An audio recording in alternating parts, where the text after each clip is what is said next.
The Halfbrick Show.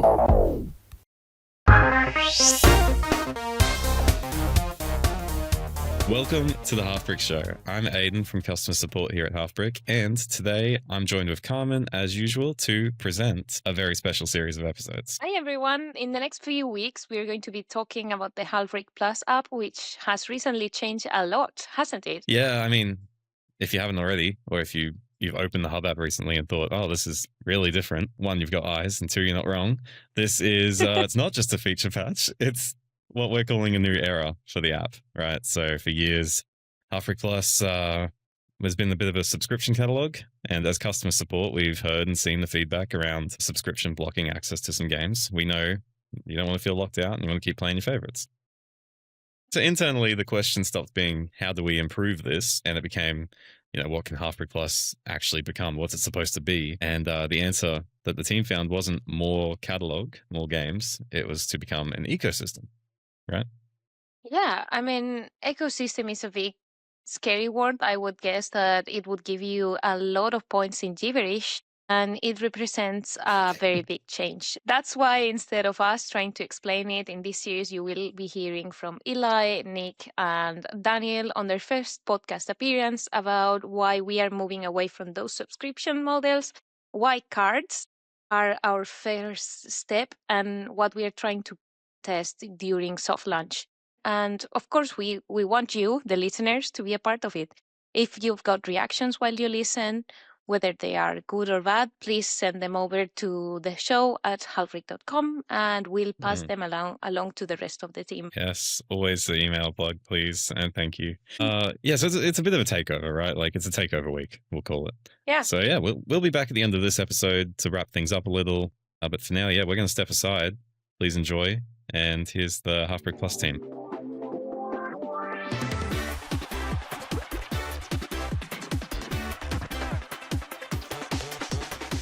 Today, maybe next week, I don't know. I guess we'll see how many things that these get split. So I'm Eli. I've been on this before.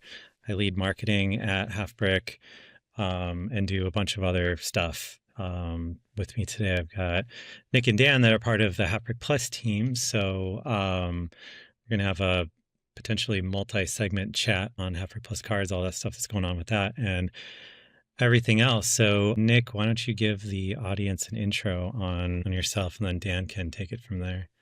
Yeah, perfect. I mean, I'm Nick, and I'm, as Eli said, I'm on the Halfbrick Plus team. I was part of the design team that came up with cards, and yeah, I'm just excited to be here and talk about it. Just excited to be here. That's the best way to be, I think.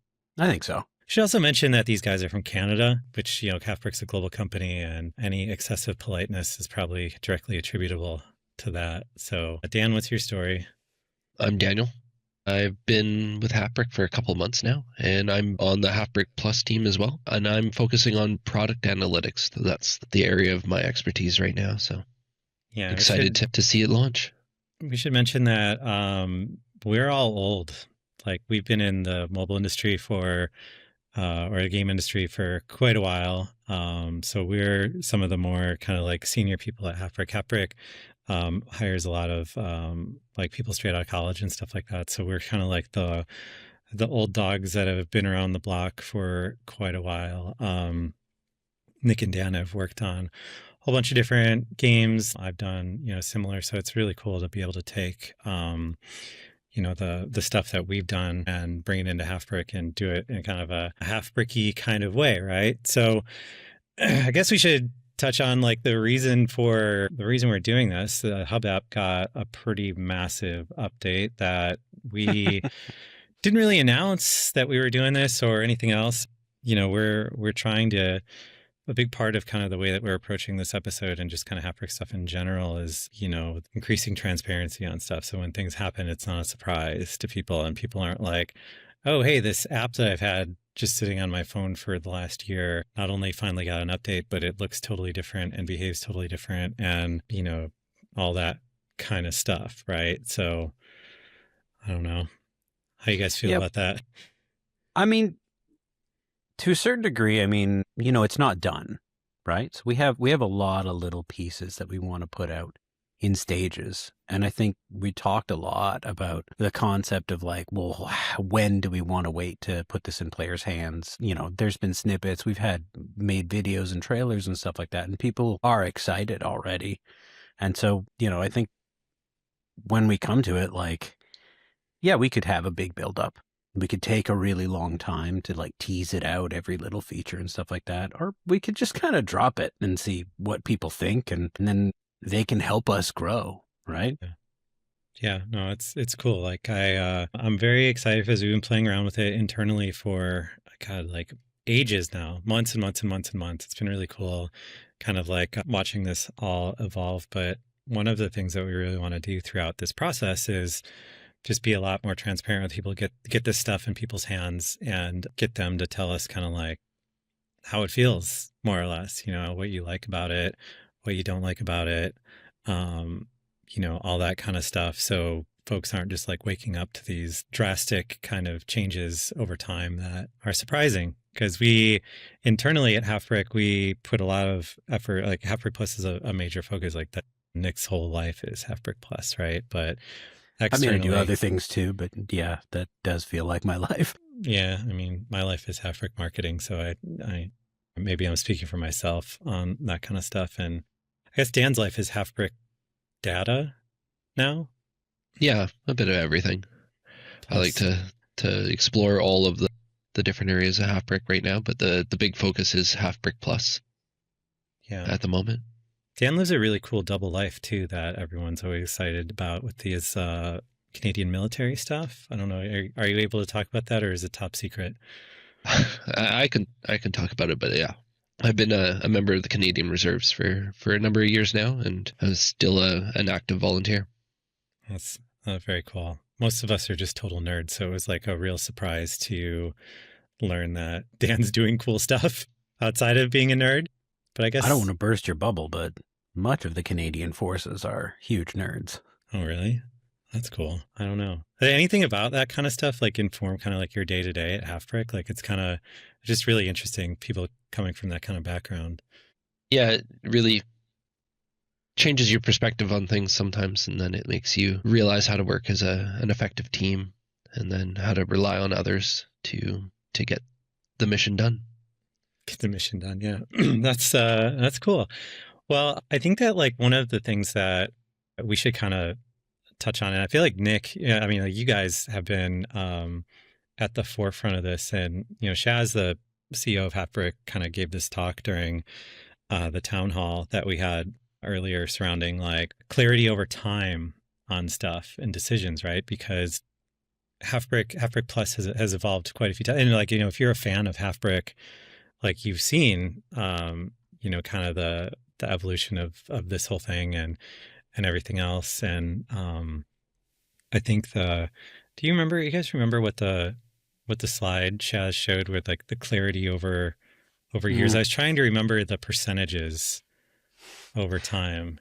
I remember year one is like 80%, and year two, it's either like 60 or 50 or something like that. But it does like slip down.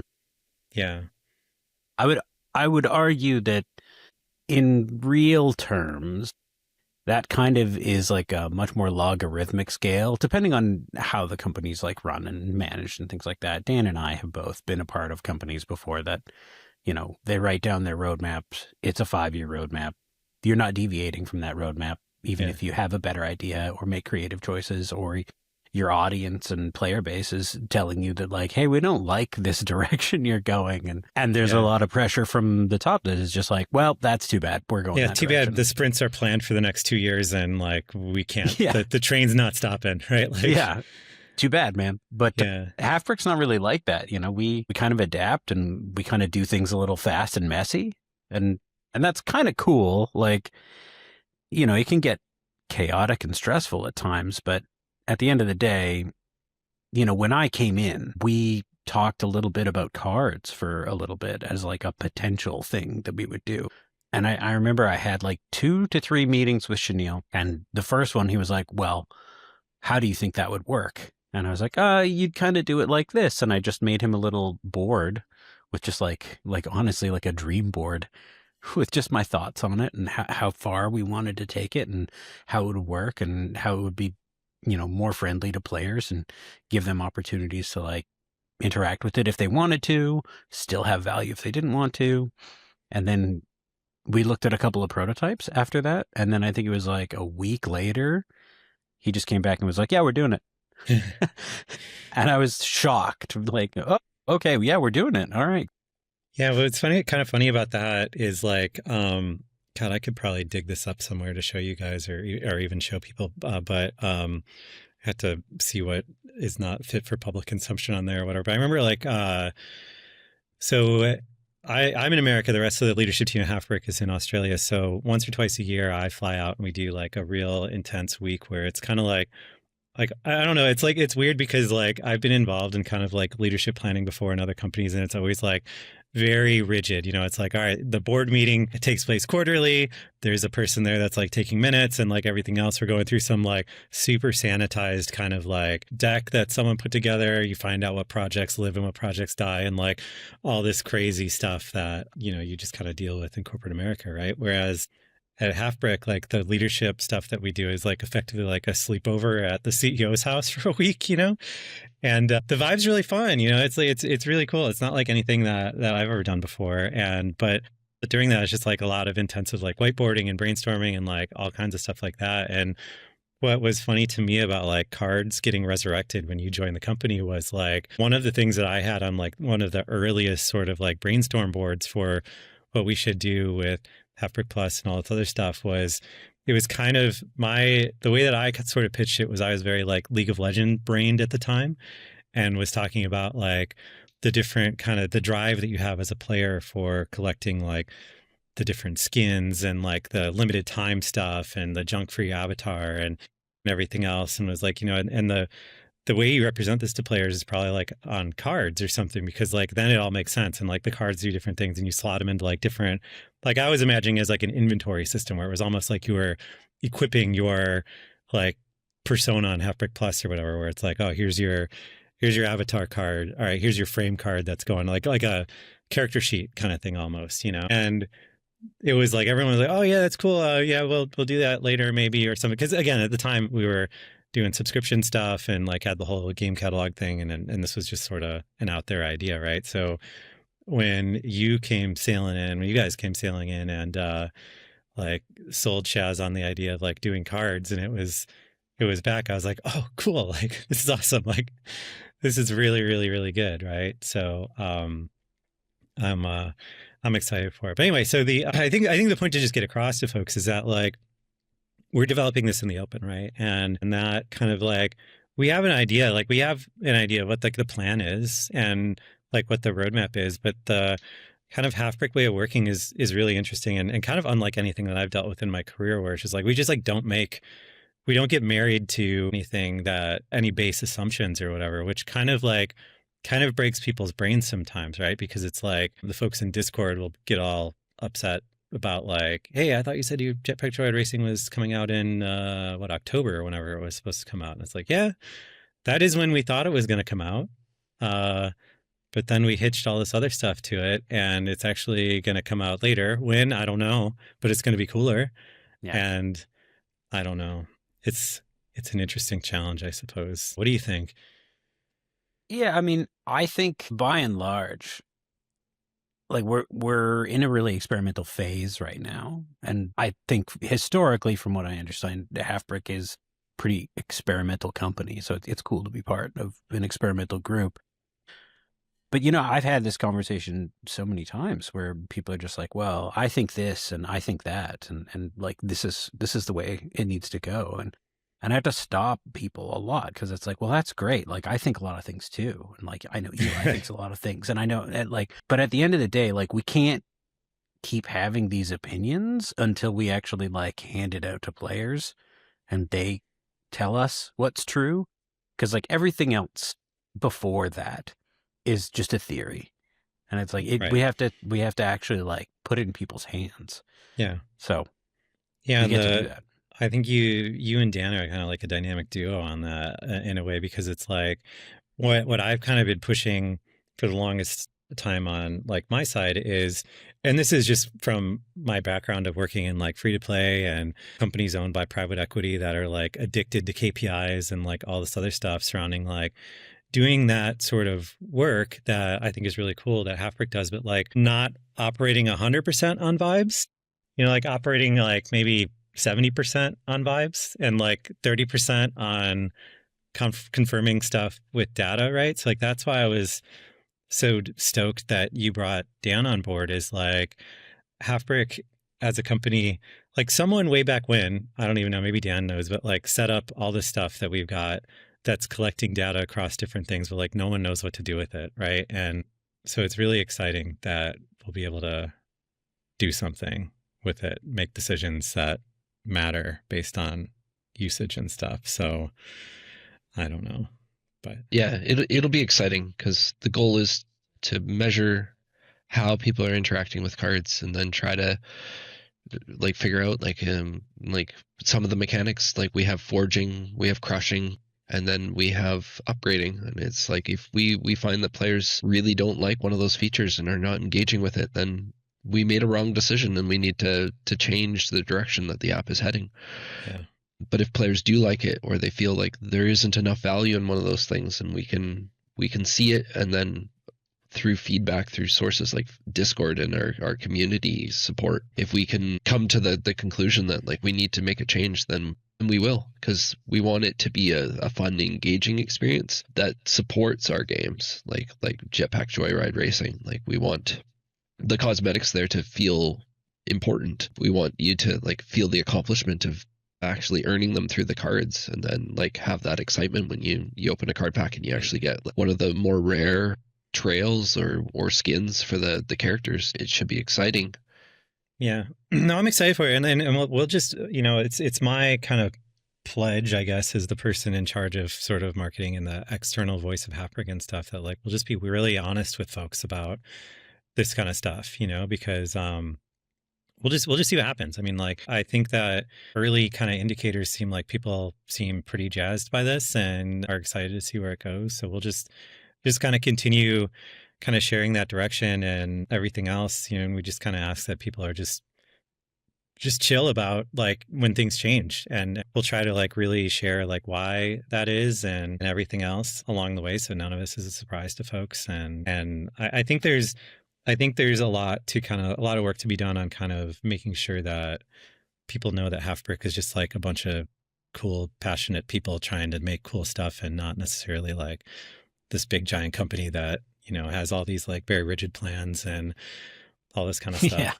Yeah. Like, because they're absolutely not. It drives some people crazy, including maybe 3 people on this podcast at times. But it's all good. I guess 5 if you count Carmen and Aiden. But sure, there's a method to the madness, right? So like anytime someone complains to me about this, I'm like, well, hey, Halfbrick's been around for 25 years, right? Like how many small businesses do you know that have been around for 25 years?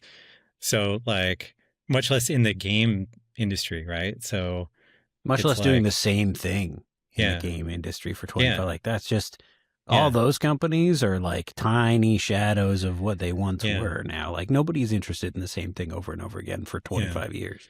Yeah. So I just feel like, hey, it works. Like, Shaz like clearly has stumbled onto something, and like you just gotta kind of ride the chaos sometimes and trust the process, as they say. But I guess so. Let's kind of center on like why we're changing Halfbrick Plus again. And I think like I've been around since the beginnings of Halfbrick Plus, I suppose. Even before I joined the company, I was working in subscription stuff on mobile at the time, and I've known Halfbrick forever. I've been like, we've just been buds. I've known Chaz for like, I don't even know, like 20 years now or something crazy like that. So like when the subscription stuff, when they first started talking about the subscription stuff, it came to me to kind of get my opinion, and I was like, yeah, this is cool. I'm working on something similar over my company right now. Like this is definitely like the way stuff is going. And folks that have been around since the beginning fans that have been around since the beginning on Halfbrick Plus like would have seen kind of the the attempt to switch to kind of like a subscription catalog kind of thing. And I guess like, you know, the really kind of nitty gritty reason for that, and, you know, Nick and I have talked about this at length, you know, because we just have seen this sort of stuff, is like, Fruit Ninja does really well, right? Fruit Ninja exploded in popularity. It's continued to do pretty well, but like nothing sticks around forever, right? We feel like we've done a good job at having its longevity be as long as it has been, but like we kind of need to find like the next thing, like what's the next Fruit Ninja. And it's an interesting spot because it feels like Halfbrick Plus has built this like kind of core audience, right? But it's not what we needed with Halfbrick Plus, I suppose. Like we needed Halfbrick Plus to be like the foundation that brings us kind of into the future, I suppose. And like instead of just kind of like this fun little business unit that kind of like operates on the side and stuff, because, you know, we had a lot of subscription haters, I suppose, but like fact of the matter is like we have a ton of subscribers, you know, like any other company would be pretty jazzed by the way that Halfbrick Plus has done so far, but like it wasn't really our goal for it to just be a fun little side project, right? Like, well, and also like I think when we look at the models and how we wanted to do things, you know, subscriptions is fine, but we just saw this huge drop off on the amount of people playing a lot of our games, and they just kind of, you know, the time investment or the attention required or whatever barriers that were part of that subscription model, I think like it just stopped letting people experiment with new things as much because they had something they really wanted to play. Like, oh, I really want to play Dan the Man. I really want to play Jetpack Joyride. I want to jump into these games, and I love football and whatever. And so, yeah, okay, they get on Halfbrick Plus subscription. They start experiencing that game. Yeah, it kind of kills the desire to explore a little bit. We're not like just offering up these experiences. I think that was really the part of what, you know, Shaz and I talked about, what you and I have talked about a lot, Eli, which is like, how do I give people a reason to try out all the new ideas that we have and reward them for doing so? yeah, Because we weren't doing that before. We were just kind of saying like, oh, you can have whatever you want. But when you can have whatever you want out of an entire supermarket, you never know what to choose. mm-hmm. So it's like I'm trying to be more like Costco right now, where it's like, here's my cocktail weenies, you know, yeah, try them out. yeah. What do you think? Not good? Yeah. Okay, we'll go make more. Oh, you'd like that one? All right, I'm going to make a lot more of that then. Yeah, the struggle that we always had on like the marketing side of that was like Fruit Ninja Classic and Halfbrick Plus was always just killing it. You know, like that. Dan, you know off the top of your head, like what the numbers, like it was like 90% plus of Halfbrick Plus players are just playing Fruit above Ninja. that. Right? Yeah. Yeah. And it was like, all right, so we got all these people coming in the front door. The front door is Fruit Ninja. How in God's name do I like convince people to like download anything else, you know? And I was originally like, the reason I originally joined Halfbrick was to go after kind of like do third-party kind of game deals, right? Because like the original vision for Halfbrick Plus was, you know, a subscription content catalog kind of thing. Halfbrick just doesn't have the capability to, just like don't have the production capacity to release enough games to make like the value proposition of a subscription catalog like that good, right? So I went out and found a lot of third-party devs that were open to the idea of like having their game in Halfbrick Plus and everything else, but kind of two big realizations in doing that, which I think for, you know, potentially fundamental flaws in the original sort of concept of Halfbrick Plus was like what drives these different kind of content platforms is really like exclusive content, right? Like if you look at what Netflix does, what HBO does and stuff like that, it's like people subscribe to Game of Thrones to HBO for Game of Thrones or other stuff like that you can only get there, right? And like Halfbrick Plus, yeah, sure. Like we only had like a version of Fruit Ninja plus like some third-party games that you could like also just buy on the App Store or play in Google Play Pass or whatever else. But like getting into kind of like exclusive content for people is just like wildly expensive. You know, like we just like couldn't beat Netflix at that, right? Because like Netflix has the pockets where they can just be like, and I'm just speculating here, I have no idea what the actual like deal looked like, but like, hey, here's a dump truck full of money. We want Grand Theft Auto on Netflix games. Well, and even like Netflix games is a great example where you can have a service that operates at a loss And it does. It just goes for until the experiment, they get tired of it and close it down, or until they find something on there that's a hit that makes it worthwhile. Like, it's going to be this experiment that kind of just drains money. And that's great if you're an enormous like company like Netflix who's got infinite wealth and can be like, I don't know, we can't kind of make decisions like that. We can't just be like, yeah, I don't know, let's set this on fire and see if it keeps everybody warm for a while.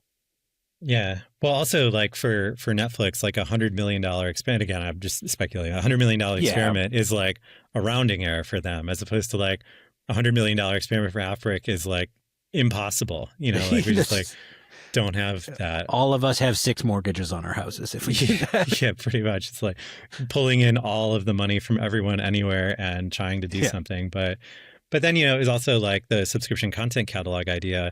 You know, both of the platforms have like their own sort of thing, and it's kind of hard being another one of those compared to, you know, like Apple Arcade and Google Play Pass and all that kind of stuff. So, you know, it really kind of like in one of the, you know, sleepover parties at Chaz's house, you know, kind of just like asked the honest question of like, all right, like if we can't really improve our catalog in like a meaningful way to be competitive with like all the other folks doing something similar, like what can Halfbrick do? Like, what can we do as a nimble kind of scrappy company that doesn't mind like doing weird stuff, taking risks on things like that and everything else. So that's where the pivot to like, well, we could do like, originally it was like, well, we can do like really lean into like multiplayer stuff. We can have multiplayer stuff that like really ties in together. And that was the next iteration. That was like Halfbrick Sports Football, right? And then, but we still did not answer the question of like, yeah, but why? Why are you going to play Halfbrick Sports Football and stuff, right? So that's where some of more of this like ecosystem kind of stuff came around, is, you know, cards, all that fun stuff, right? So, well, you have to make it fun. Like I think you really kind of spoke to one of the points that, you know, has been the mainstay of a lot of conversations for a long time, where we're just not going to be able to have the kind of volume of content that any of these big providers are going to have. We can't out Steam. We can't out Apple.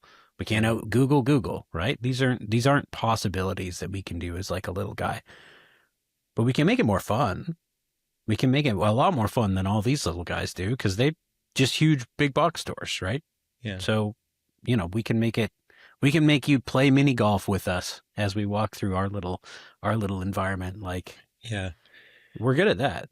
No, it's really cool. And I think it's gonna be a really kind of like an exciting journey, you know? So like, yeah, I'm really excited to see where this goes, because like Halfbrick as a company is like very big on nostalgia. Like our you know, the company kind of like vision is we make games that people look back on with nostalgia, right? And that's definitely true of Fruit Ninja, right? Like, it's really cool. And some of the kind of stuff that we've got coming for the 25th anniversary is gonna hammer home on this. I mean, like we have people at the company now that, like, you know, when we do their interviews and kind of like ask them like why they want to join Halfbrick, it's like the answer is like the first game I really remember playing is like Fruit Ninja on my mom's phone and stuff like that, you know. And it's just like really cool to be able to, you know, be in a place where folks are doing that, right? But it's like we can't solely exist on nostalgia either, right? And like, so it's also like building kind of like forward facing nostalgia, right? So like I think like for cards to be successful, like that needs to be a part of it, right? It needs to be like I remember like opening like, God, I don't know, I've been like into collecting dumb card stuff my whole life, you know, like opening like Marvel medals when those were a thing. And I was never really into sports cards, but like collectible card games of, you know, all kinds. And like those big pulls are like sticks out in your head, right? Like the really cool, super rare card and all that kind of stuff. So hopefully we can build towards that. I think the opening experience is really cool. So, I mean, that was really what we're trying to do. Yeah. I want to take people back to that. I think a lot of people maybe share this feeling, but like, you know, you say you don't care about sports cards. I used to like baseball cards a lot. I used to have a lot of baseball cards and hockey cards. Obviously, I'm Canadian, so that's just the way it goes. I do not want to talk about how we just lost the gold medal, but I think, you know, there's that experience that you have. Everybody potentially has as a kid. Like, you go into a comic book store or a sports store or something like that, and there's cards behind the counter. There's a box, and you're like, yeah, all right. It's like $5. All right, grab a couple, and like it's just always fun. I don't know. I always like that. Yeah. Dan, so I think you're the only one here with a kid, like, you know, a cute young little, the biggest baby anyone's ever seen. That's like a star at Halfbrick after you're passing around your phone. Like, you think about like how this stuff that we're doing, kind of like the nostalgia of that for you, and how like you pass that to your kid, or like, I don't know, it's an interesting spot to kind of like think about, right? Like, because I don't know, the stuff I grew up on is not what people are growing up on today and all that kind of stuff, right? So Yeah, it's crazy to think, like, when I was a kid, I didn't even have a game console until I was almost like 8 or 9, and then there was an N64. So it'll be exciting to be able to share games with my son, like his entire life, but not even just new games, the games that like I experienced as a kid, and then we'll be able to go through it. And then like you mentioned, like cards are just as exciting now as they were when I was a kid, but he'll be a kid, so it'll be exciting to open cards with him. And it's like, I remember the first Pokemon pack that I got, it would have been Christmas, 20 something years ago now. And it was like right when I want to say the second or third series that came out, because they were the fossil pack, and I think that was my first one, and I still remember getting them Christmas Day, and I think I got like 4 or 5 boosters, and then tore them all instantly, and then only wanted more from them. So it'll be exciting to be able to share that, and then like experience the nostalgia through him exploring like cards for the first time, or video games for the first time, or Fruit Ninja for the first time, because like I had it as one of the first phone games I ever played, and he'll have it probably as the first phone game he's ever played. Yeah, so that's it'll really be exciting to share like an experience across generations. Yeah, I really hope that like we can make cards something that's like just as like durable and with the same longevity as like Fruit Ninja, right? Like, it would just be like so cool to have people that are like, you know, enjoying this kind of like weird sort of reason that we had to release the hub the way that we did, but you know, are there on like day 0 opening like our first series of cards and like all that kind of stuff, you know, like, so yeah, for this, you know, for us, it's like really about kind of like how we can be true to sort of like that Halfbrick vision, but also kind of like build towards the future with something that hopefully folks are really excited about. So I don't know, but you know, speaking of kind of like the weird way that we release this, can you guys talk to the like technical reasons as to, because like usually when you soft launch stuff, like it's just like, you know, you it's just one corner of the world, like you just kind of sit there in stealth, and like the people that are really paying attention maybe even know about it, but most people like aren't paying attention to like releases in the Philippines or whatever. So like, why do we do it this way? Like, you guys could probably explain it better than I could. Yeah, I mean, it's funny because we kind of did this in stages in a way that would have made sense to release in stages. Like, we had the UI, UX revamp pretty much ready when I came in.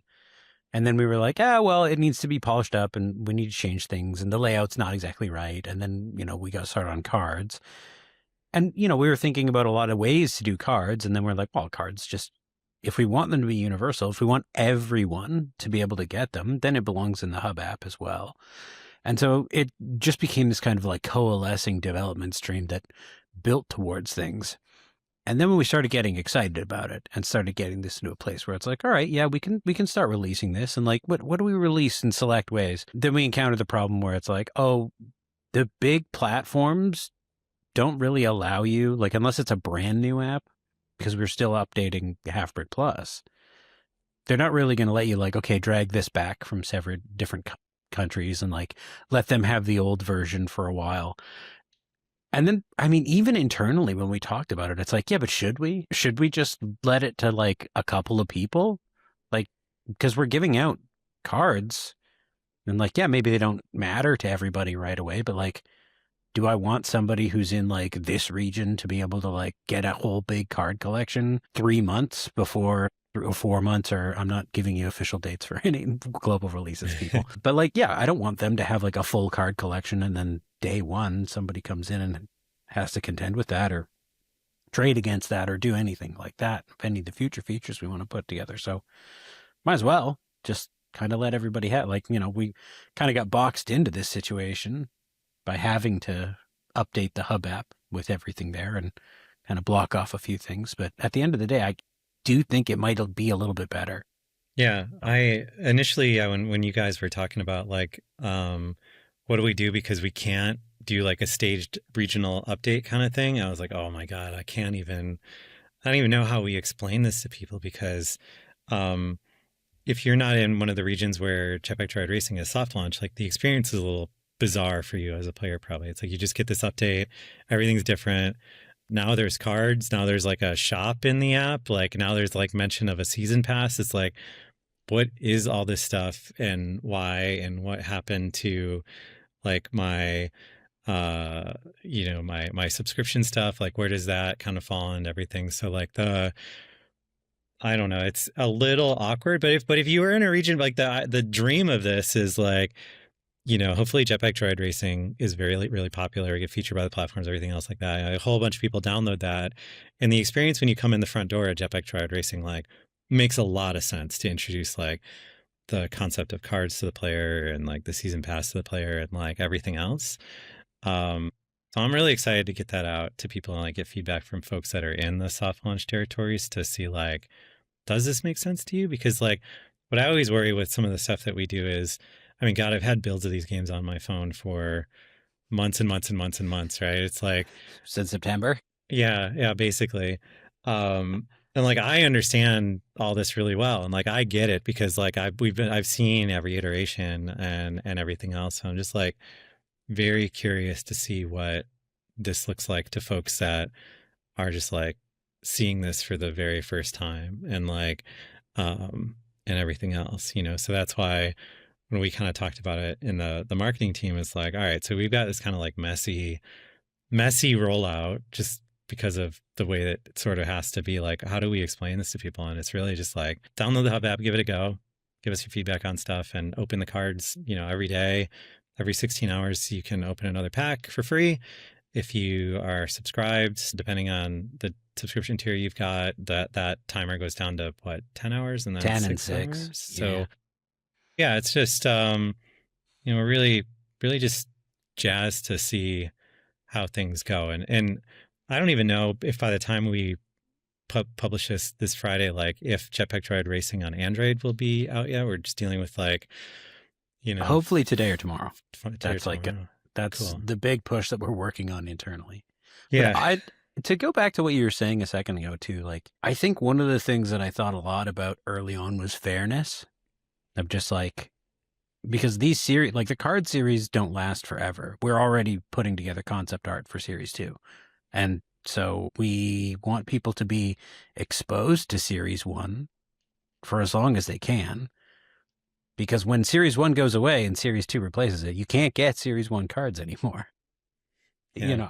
I specifically, and I think I argued with our head engineer quite a bit, because he's like, well, what does it matter? And I'm like, no, everybody's got to have the potential to get these. Like, it feels really bad if you just like miss the window, or that somebody else had like a 6-month window longer than you did to get them. Yeah. What I'm excited for, and this is just, straight out of, my own head, but I think it would be cool, is like, as these sets rotate out, like one of the things that I really, really love when they do in League of Legends is like when they bring back like they've got some clever way of saying it's like, oh, these skins are back from the vault or whatever for like a really limited time and stuff. But like, I think that or being able to like get those older things through certain ways or whatever else, instead of like just full on locking them off. Like, I think there's a lot of really cool stuff to explore there. And it'll be really interesting to see like how we kind of, if we even explore this at all, or like, what it ends up looking like in the future. We can fight about it. Yeah. I mean, listen, this is the fun part of Halfbrick though. It's like nothing is ever really set in stone, right? Like, so yeah, I don't know. I'm curious, like what the methodology or what the thinking is behind like why we would lock them off. And I'll give you my opinion on why we should have a rotating thing maybe. Because none of this is really set in stone, right? Like, this is just like an ongoing argument, right? I just don't think they're special if you can get them forever. If you can always get the same cards for all time, Yeah. I think it takes away how special they are. There has to be like a moment for each card, right? There's got to be like a moment, like Pokemon. You know, when somebody comes through and shows you their Pokemon card collection, is like, here's my shiny Gen 1 Charizard. You're like, that's pretty cool. Like, Yeah. you're like, that's crazy. Like a piece of history kind of thing, right? It's Yeah. like, well, and they're super it's duper hard. valuable now, right? Like, so well, yeah. So you it's get like that. you can't go out and buy that anymore. yeah. And so I want that kind of experience in our cards experience, because we're going to try to plug cards into just about everything and make them useful in a whole bunch of different ways too, so that you can always have fun with cards. Yeah. But at the end of the day, when you fall back to just your collection, I want you to feel like I have special cards that I got in the moment, and that like these are pretty rare. And maybe if somebody wants to trade with me or come up and say like, oh, I have all these things, you got that like ace up your sleeve, where it's like, I have a Series 1 Dan the Man legendary card. Yeah.